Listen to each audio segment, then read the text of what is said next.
Barat, barat laut, utara, timur laut. Lagi. Timur, tenggara, selatan, barat, daya. Barat, barat laut, utara, timur laut. Oh. Break it down, yo. Break it down. I'm proud niya. I just learned it today. Next song, next song, next song.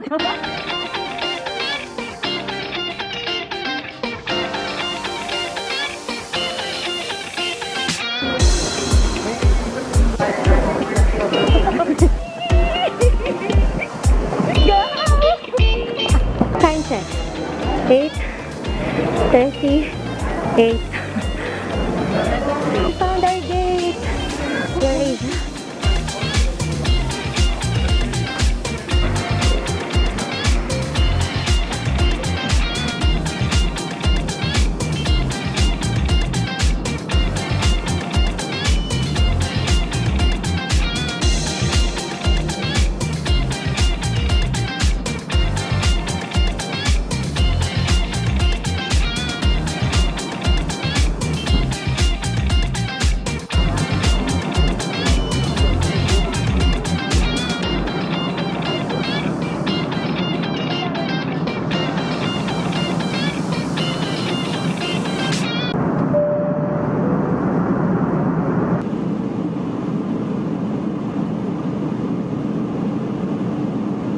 Thank you for flying with us.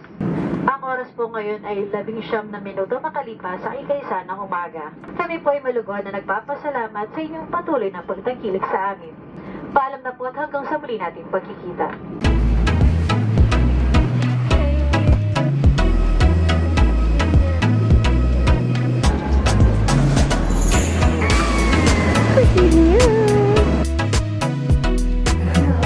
Ini pa.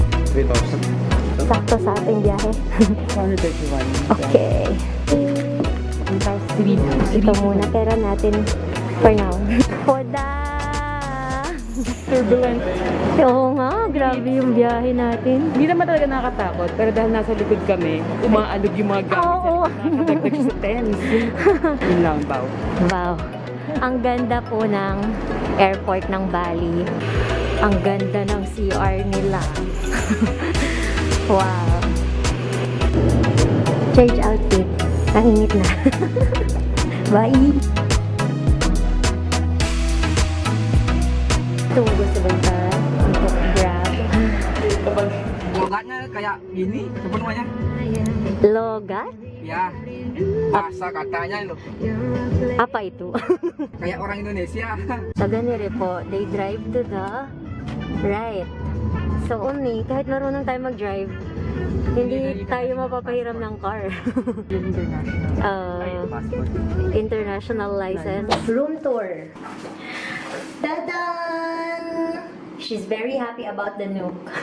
My side, her side. Yahoo!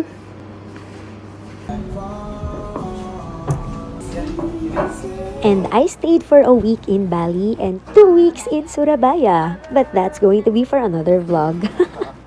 For the meantime... Hi everyone! I'm Roxanne and I also joined the DMI family in this recent trip to Indonesia. To say that it was a life-changing experience is an understatement. I feel so blessed that I was able to do this. I spent almost 3 weeks in a different nation. 1 week I spent in Bali for vacation and tourist things. 1 week I spent with friends and family doing fellowship and ministry. And 1 week I spent mostly on my own exploring and practicing bahasa Indonesia with the locals. All this only by the Lord's grace and favor. A major highlight for me was the prophetic art that I received from our friends there. The one who made the prophetic art had a lot of prophetic word and vision to it. He told me, open heaven for you. God is preparing a huge opportunity for you. And every path of the clouds, the rainbow coach is a beautiful story in the path of your opportunity and journey. Not a normal path, but a beautiful one. When you see the picture, there is a light of bulb. It will be something you will really, really like. Something you love, something you dream. God will give it to you. Not only the journey, not only the everything provide, the thing that you like most will be in there. And that was so sharp. Because earlier this year, this is what I've been writing on my journal. When did this happen? When did I lose heart in the Lord's plans for me? How did I become so convinced that the Lord only created me to wreck me? That the Lord allowed me to dream such high, lofty dreams, only to have them all crumble down in surrender to Him? When did this fear creep into my heart?